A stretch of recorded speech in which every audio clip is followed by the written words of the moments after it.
Step by stability constant.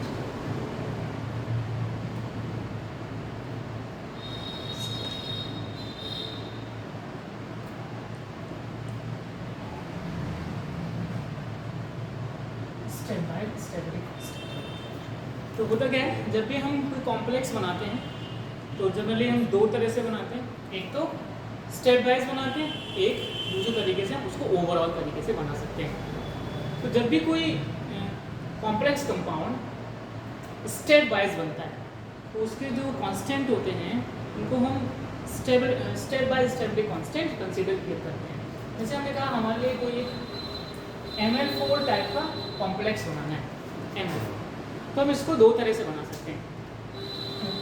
जैसे एक तो हम एक एक करके 1 by 1 करके लिगेंड ऐड करके बना सकते हैं, दूसरा हम इसमें डायरेक्ट एक ही बार में चारों लिगेंड जोड़ते हैं। तो हमने पहले स्टेप बाय देखना है, तो हमने क्या किया, सबसे पहले मेटल लिया और इसमें एक लिगेंड लिया और ये दोनों मिलकर क्या देंगे हमें Ml4, ठीक है, Ml ये Ml दिया। अब क्या होता है, तो जब हम इनमें law of mass action apply करेंगे तो हमें क्या मिलेगा, ये मिलेगा आपका K is equal to active mass of product upon active mass of reactant, ठीक है, ये निकल गया। ये पहला स्टेप हो गया। सेकेंड स्टेप की अगर हम बात करें तो क्या किया हमने, यहाँ से Ml उठाया और इसमें हमें एक लिगेंड और जोड़ा, तो हमें क्या मिलेगा जाकर, ये अब Ml2, ठीक है। अब हम इसका स्टेबिलिटी कांस्टेंट देखें तो ये K2 is equal to active mass of Ml2 upon active mass of M into active mass of Ml। Reactant हमारे पास Ml है और एक्टिव मास ऑफ M, ठीक। इसको हमने इक्वेशन नंबर 1 कह दिया, इक्वेशन नंबर 2, ठीक है। तो हमें दूसरे स्टेप में हमें कुछ इस तरह से स्टेबिलिटी कांस्टेंट मिल जाता है। अगली बात देखो, हमें क्या बनाना, Ml4 बनाना है, लेकिन अभी हमारे लिए Ml2 मिला है, Ml4 नहीं मिला है। हमने क्या किया, इस प्रोडक्ट को उठाया, इस Ml2 में हमने एक लिगेंड और जोड़ा, ठीक है। अब लिगेंड जोड़ेंगे तो हमें क्या मिल जाएगा, ये Ml3 मिल जाएगा। अब इसका जो स्टेबिलिटी कांस्टेंट होगा वो K3 is equal to active mass of Ml2 upon active mass of Ml3 upon active mass of Ml2 into active mass of M, यानी लिगेंड, ठीक है। देखो यहाँ हमारा कौन है, रिएक्टेंट Ml2 है और लिगेंड है, इसलिए Ml2 इनटू लिगेंड है। अब अभी भी हमें Ml4 नहीं मिला, हमने क्या किया, अब Ml3 को उठाया, इसमें एक लिगेंड और, ठीक है। तो हमारे पास क्या मिला, ये अब ये Ml4 मिल जाता है। तो हमें क्या मिलेगा, ये K4 is equal to active mass of Ml4 upon active mass of Ml3 into active mass of M। तो ये क्वेश्चन नंबर 3, क्वेश्चन नंबर 4 निकल के आ जाता है। तो ये जो हमें K1, K2, K3 ये जो स्टेबिलिटी कांस्टेंट मिल रहे हैं, ये क्या है, स्टेप वाइज स्टेबिलिटी कांस्टेंट कहलाते हैं। क्योंकि हम देखो है कि जो Ml4 मिला हमें स्टेप बाय स्टेप एक एक करके लिगेंड ऐड होते गए और लास्ट टाइम हमें कोई टेट्रा कोऑर्डिनेटेड कॉम्प्लेक्स कंपाउंड मिल गया जिसमें 4 लिगेंड अटैच थे। अब देखो इसको दूसरे तरीके से कैसे हम बना सकते हैं, दूसरे तरीके से हम इसको overall stability constant, overall stability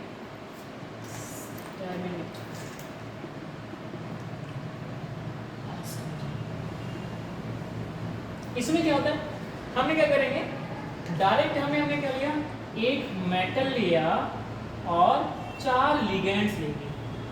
ये सभी लिगेंड्स क्या करेंगे, कुछ इस तरह से जुड़ जाएंगे और हमें मिल जाएगा ये Ml। अच्छा, यहाँ पर अगर आप देखें इसी तरह से n नंबर ऑफ लिगेंड भी हम लगातार जोड़ सकते हैं। हमें यहाँ सिर्फ 4 लिगेंड जोड़े हैं, यहाँ पर आप 5, 6, 7 n नंबर ऑफ लिगेंड भी आप इस तरह से जोड़ सकते हो स्टेप बाय स्टेप। तो यहाँ हमने 4 लिगेंड लिए। अब यहाँ पर अगर हम अप्लाई करें लॉ ऑफ मास एक्शन तो हमें क्या हो जाएगा, अब देखिए यहाँ पर जो स्टेप बाय स्टेबिलिटी कांस्टेंट था उसे K से डिनोट करते थे और ओवरऑल स्टेबिलिटी कांस्टेंट को बीटा से डिनोट करते हैं। तो यहाँ का जो ओवरऑल स्टेबिलिटी कांस्टेंट बीटा होगा वो हो जाएगा हमारा एक्टिव मास ऑफ प्रोडक्ट यानी Ml4 upon active mass of metal यानी लिगैंड जो हमारा रिएक्टेंट मैटर है into active mass of ligand. कितने लिए हमें लिगैंड? 4 है, तो इसकी पावर 4 होती है कुछ इस तरह से।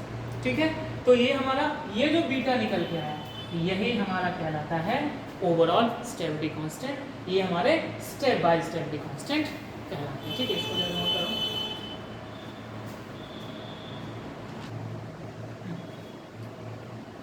तो अब हम पढ़ेंगे relation between overall stability constant and step by stability constant. तो ये तो बता दिया था मैंने आपको कि n number of ligand attach होंगे तो उस तरह से हमारा एक इक्विलिब्रियम बन जाएगा। तो नेक्स्ट हेडिंग है रिलेशन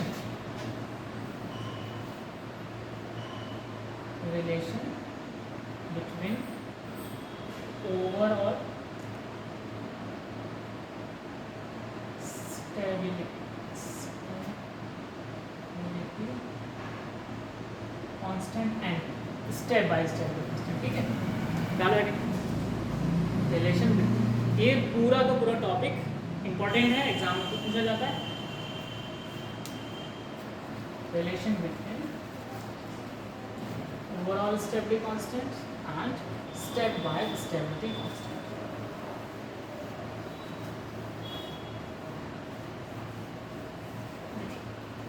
क्या होता है कि जो हमारा ओवरऑल स्टेबिलिटी कांस्टेंट है वो स्टेप वाइज स्टेबिलिटी कांस्टेंट से कुछ इस तरह से रिलेटेड होता है। यहाँ beta is equal to K1 into K2 into K3 into K4 and so.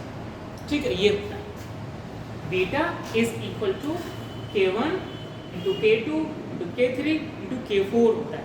ठीक है, अब देखो भाई हमारे पास क्या है K1 K2 K3 K4 की सारी वैल्यूज रख रखी हैं।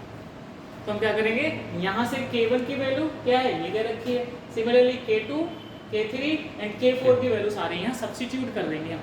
ठीक है, तो हमने वैल्यू रखे beta is equal to K1 के बराबर क्या है हमारे पास active mass of ml upon active mass of m into l। ठीक है, इंटू K2 की वैल्यू हमारे पास active mass of ml2 upon active mass of ml into active mass of l into K3 हमारे पास active mass of ml3 upon active mass of ml2 into active mass of l। ठीक है, K4 की value हमारे पास active mass of ml4 upon active mass of ml3 into active mass of l। ठीक है, ये निकल के आ जाता है। अब देखो कोई किसी से शहीद होगा, हाँ ml से ml शहीद हो गए, ml2 से ml2 गए, ml3 से ml3 निकल गए। ठीक है, और बचा कौन हमारे पास देखो जो बचा हुआ है उसे हम लिख लेते हैं। ऊपर कौन बचा है ये नहीं बचा हमारे पास, ऊपर ml4 बचा हुआ है active mass of ml4 upon में कौन बचा है देखो इधर एक मेटल बचा हुआ है एक्टिव मास ऑफ m यानी मेटल 1 2 3 4 लिगैंड बचे हुए हैं, यानी एक्टिव मास ऑफ कितने 4 लिगैंड है, तो हम ऐसे लिख देंगे एक्टिव मास ऑफ 4 लिगैंड का होल 4। देखो भाई जरा मैच करो, ये जो रिलेशन निकल के आया ठीक ऐसा ही है जो हमने ओवरऑल स्टेबिलिटी कांस्टेंट निकाला था, दोनों वो भी यही है, सेम वही है। ठीक है, तो हमारा ओवरऑल स्टेबिलिटी कांस्टेंट और स्टेप बाय स्टेबिलिटी कांस्टेंट का जो रिलेशन निकल के आता है वो वही होता है जो ओवरऑल स्टेबिलिटी कांस्टेंट होता है। ठीक है, इसको नोट करें।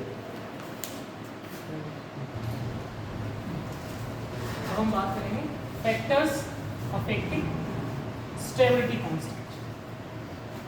ये कौन कौन से फैक्टर्स हैं जो स्टेबिलिटी कांस्टेंट को इफेक्ट करते हैं, अफेक्ट करते हैं।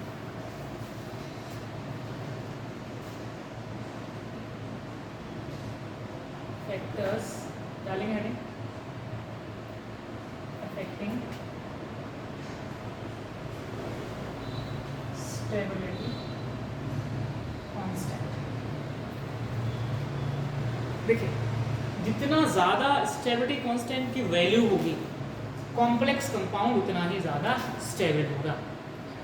अब हमें पता है कि भाई मेटल कॉम्प्लेक्स जो होते हैं वो मेटल और लिगेंड से मिलकर बने होते हैं।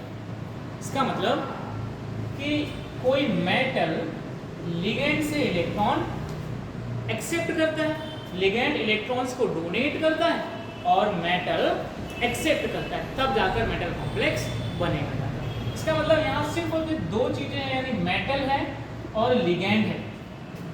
इट मीन्स कहीं ना कहीं मेटल का नेचर और लिगेंड का नेचर, यही दोनों अफेक्ट करेंगे, इन दोनों के नेचर अफेक्ट करेंगे इनका स्टेबिलिटी कांस्टेंट, यानी स्टेबिलिटी कितनी होगी और किसकी ज़्यादा है किसकी कम है, तो मेटल के नेचर और लिगेंड के नेचर पर डिपेंड करेगी।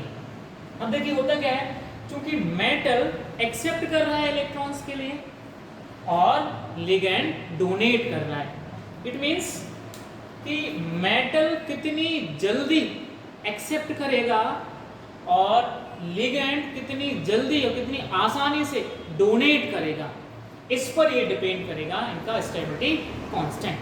तो देखते हैं, सबसे पहले हम बात करेंगे nature of central metal ion. Nature of central metal ion, तो पहला फैक्टर है नेचर ऑफ। आते इस नेचर के मेटल के नेचर में हम पढ़ेंगे सबसे पहला चार्ज ऑन, नहीं मतलब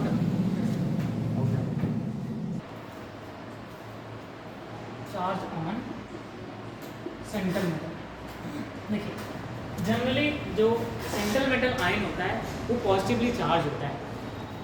अब देखिए हमारे पास ये एक मेटल हमने ये लिया, एक मेटल ये लिया, यहाँ पर 2 पॉजिटिव दे दिया हमने, एक मेटल हमने ये लिया यहाँ पर 3 पॉजिटिव, राइट। अब होता क्या है, इसके पास भी देखिए कि कोई लिगेंड आ रहा है इलेक्ट्रॉन डोनेट करने के लिए, इसके पास भी कोई लिगेंड आ रहा है और इसके पास भी कोई लिगेंड। अब जो डोनेटेड इलेक्ट्रॉन्स होते हैं, लोन पेयर जो डोनेट किया जाता है लिगेंड के द्वारा, वो मेटल एक्सेप्ट करता है। एक्सेप्ट कैसे करता है, जो उसका न्यूक्लियर चार्ज होता है वही न्यूक्लियर चार्ज की हेल्प से वो इलेक्ट्रॉन को पकड़ के खींचता है। अब ये न्यूक्लियर चार्ज जितना ज़्यादा होगा उतने ही स्ट्रांगली इस लोन पेयर को अट्रैक्ट किया जाएगा, और जितनी स्ट्रांगली अट्रैक्ट किया जाएगा जो बॉन्ड बनेगा उतना ही ज़्यादा स्ट्रांग होगा। जब बॉन्ड स्ट्रांग होगा तो कॉम्प्लेक्स कंपाउंड भी स्ट्रांग होगा, अब कॉम्प्लेक्स कंपाउंड स्ट्रांग होगा तो स्टेबिलिटी कांस्टेंट इंक्रीज हो जाएगा। इसका मतलब अगर मेटल पर चार्ज बढ़ रहा है, मेटल पर चार्ज बढ़ रहा है तो उसकी स्टेबिलिटी भी बढ़ रही है, स्टेबिलिटी बढ़ रही है तो स्टेबिलिटी कांस्टेंट भी बढ़ जाएगा। इट मींस मेटल पर चार्ज डिक्रीज होने से स्टेबिलिटी कांस्टेंट की वैल्यू डिक्रीज होती है, मेटल पर चार्ज इंक्रीज होने से स्टेबिलिटी कांस्टेंट की वैल्यू इंक्रीज होती है। तो यहाँ पर ये तो बस मॉडरेटली करेगा, ये थोड़ी ज़्यादा पावर से अट्रैक्ट करेगा, ये और ज़्यादा पावर से अट्रैक्ट कर लेगा इसके लोन पेयर को। तो इस तरह से एक कोई एग्जांपल देखें, अगर हमारे पास ये FeCN6, अगर हम इसको फॉर्मेशन करें इसका तो कुछ तो यहाँ पर ये हमने आयरन लिया जिसकी और यहाँ पर ऑक्सीडेशन स्टेट +2 है। एक दूसरा हमने मेटल आयन लिया, आयरन ही लिया, यहाँ पर हमने +3 ऑक्सीडेशन स्टेट में ले रखा है। अब क्या होता है, इसमें हमने 6 साइनाइड लिगेंड दिए, इसको भी हमने 6 साइनाइड लिगेंड्स दिए, ठीक है, साइनाइड लिगेंड दिए। अब क्या होता है, ये जब जाकर अटैच होगा इसके पास, ये जब बनाएगा इसके लिए तो क्या बनाएगा जाकर, ये बनेगा जाकर FeCN, ठीक है, FeCN का होल 6, और देखिए बैलेंस करेंगे तो हमारे पास कितने हैं, यहाँ पर 4 माइनस आता है, ठीक है। और इसकी बात करें ये कैसे बनेगा, ये FeCN होल 6 FeCN होल 6 यहाँ पर 3, ठीक है। तो देखिए यहाँ पर इस वाला ये जो कॉम्प्लेक्स का आयन बना है, यहाँ पर आयरन की ऑक्सीडेशन स्टेट कितनी है, +2 है, और यहाँ पर इस आयरन की ऑक्सीडेशन स्टेट कितनी है, +3 है। यहाँ +3 चार्ज है, यहाँ +2 चार्ज है, राइट। तो अब इनकी स्टेबिलिटी देखी गई, स्टेबिलिटी कांस्टेंट देखा गया, तो इसका स्टेबिलिटी कांस्टेंट, इसका इस वाले का इससे कहीं कम होता है, कहने का मतलब इसका स्टेबिलिटी कांस्टेंट इसके स्टेबिलिटी कांस्टेंट से कहीं ज़्यादा होता है। क्यों? इसका स्टेबिलिटी कांस्टेंट क्यों ज़्यादा हुआ? क्यों देखो यहाँ पर 3 पॉजिटिव चार्ज हैं, यानी 3 प्लस चार्ज हैं, और यहाँ 2 प्लस चार्ज है, तो यहाँ मेटल पर चार्ज ज़्यादा है, जिस वजह से इस कॉम्प्लेक्स आयन का जो स्टेबिलिटी कांस्टेंट बीटा है वो इस कॉम्प्लेक्स आयन के स्टेबिलिटी कांस्टेंट से ज़्यादा होता है।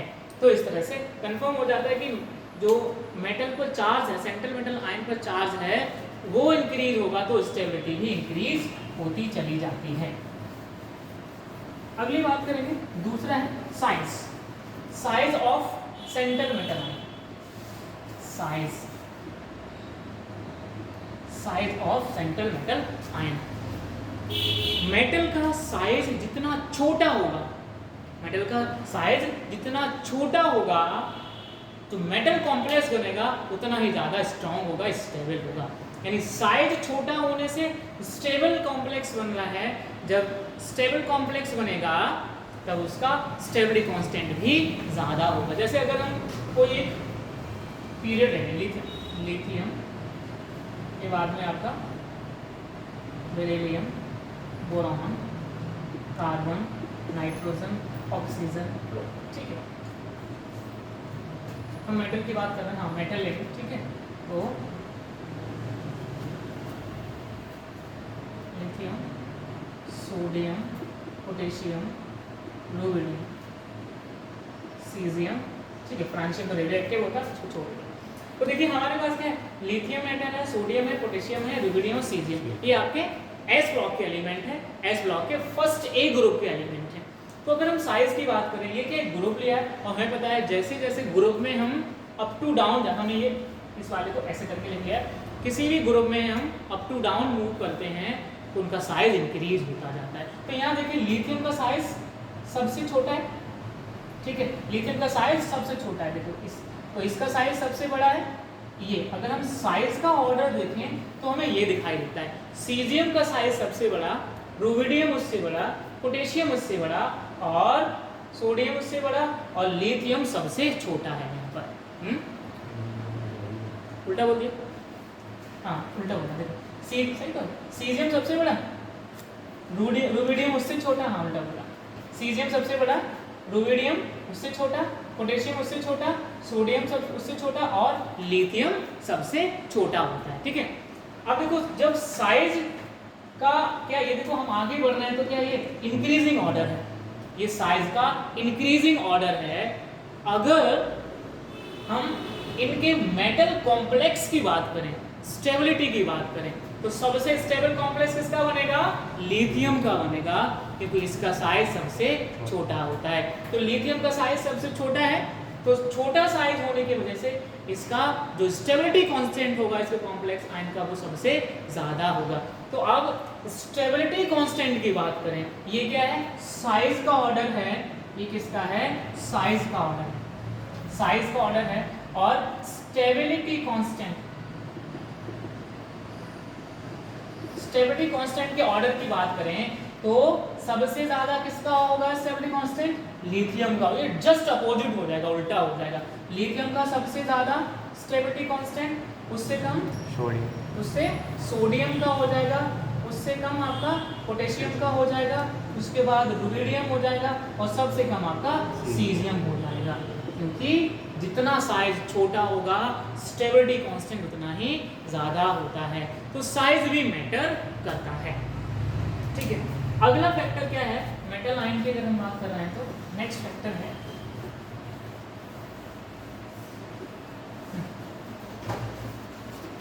दूसरा है इलेक्ट्रोनेगेटिविटी।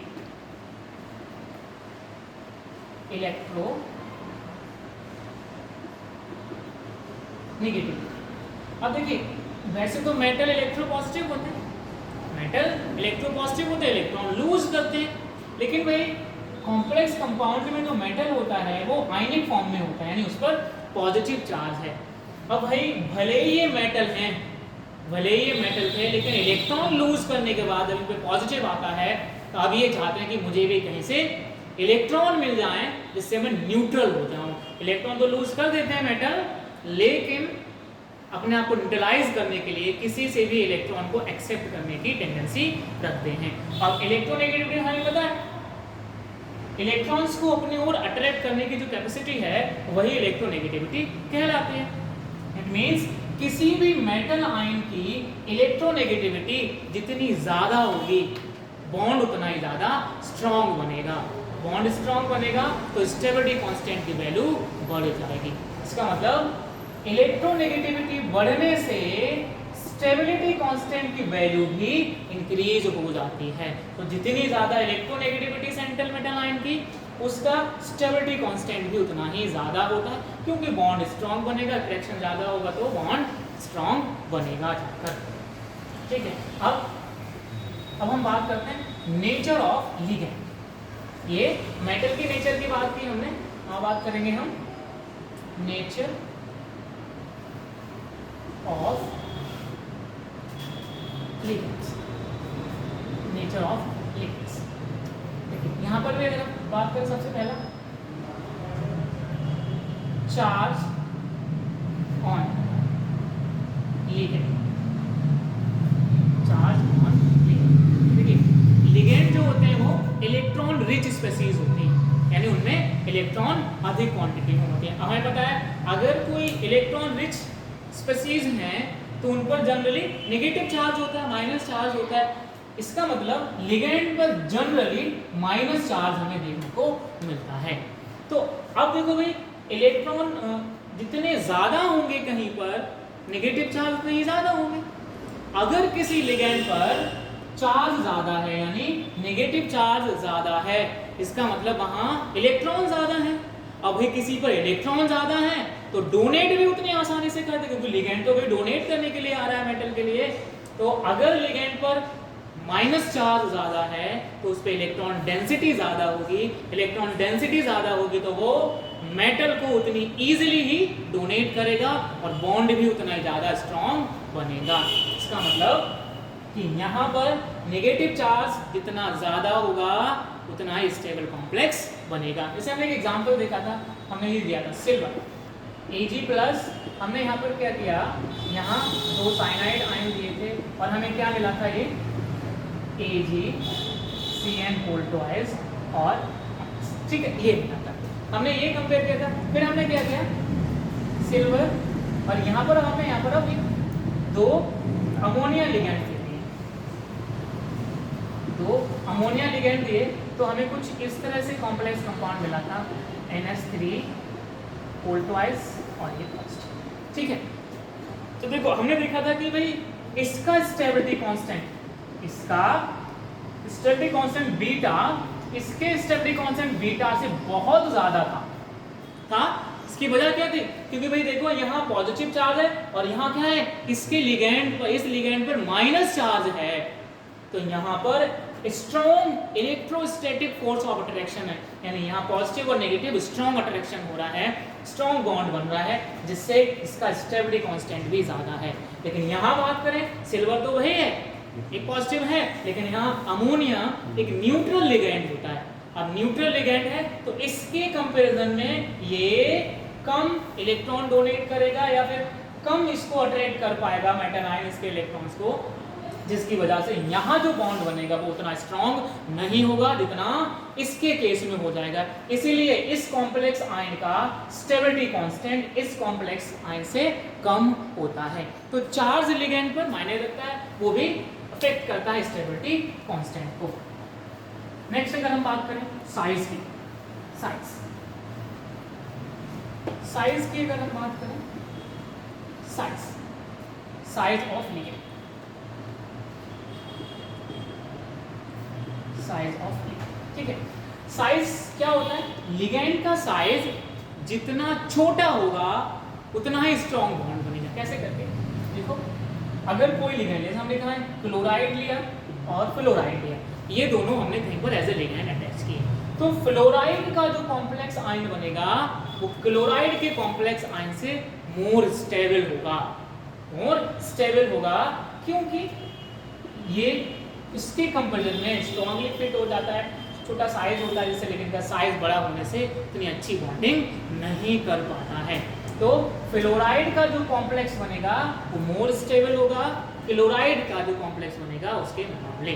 तो इस तरह से लिगेंड का साइज जितना छोटा, क्योंकि फ्लोराइड है, इसका एटॉमिक नंबर 9 है और इसका 17 है, तो भाई क्लोराइड का 17 एटॉमिक नंबर, तो साइज तो ऑटोमेटिकली बड़ा हो गया, नंबर ऑफ शेल ज़्यादा होंगे क्योंकि एक ही फैमिली के दोनों हेलोजन फैमिली है, क्लोरीन के बाद क्लोरीन ही आता है, तो इसका इसमें नंबर ऑफ शेल कम है तो इसका साइज छोटा है, इसमें नंबर ऑफ शेल ज़्यादा है, इसका साइज बड़ा हो जाएगा। तो साइज छोटा होगा लिगेंड का उतना ही स्ट्रॉन्ग बॉन्ड बनेगा और स्टेबिलिटी कांस्टेंट उतना ही ज़्यादा हो जाएगा। अगला अगर हम बात करें नेक्स्ट लिगेंड की बात करें तो बेसिक नेचर ऑफ लिगेंड,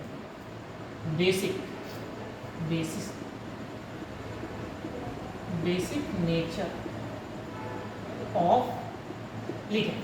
ठीक है, अब देखिए भाई लुईस को यहाँ याद करेंगे हम। लुईस ने क्या कहा, एसिड बेस की डेफिनेशन दी थी लुईस ने कि ऐसे कंपाउंड्स आयन या ग्रुप्स जो लोन पेयर को डोनेट करते हैं वो बेस कहलाते हैं और जो लोन पेयर को एक्सेप्ट करते हैं वो एसिड कहलाते हैं। तो भाई लिगेंड तो डोनेट कर रहा है ना इलेक्ट्रॉन, हमें पता है कि जितना ज्यादा इलेक्ट्रॉन डोनेट करेगा उतना ज्यादा बेसिक कैरेक्टर होगा।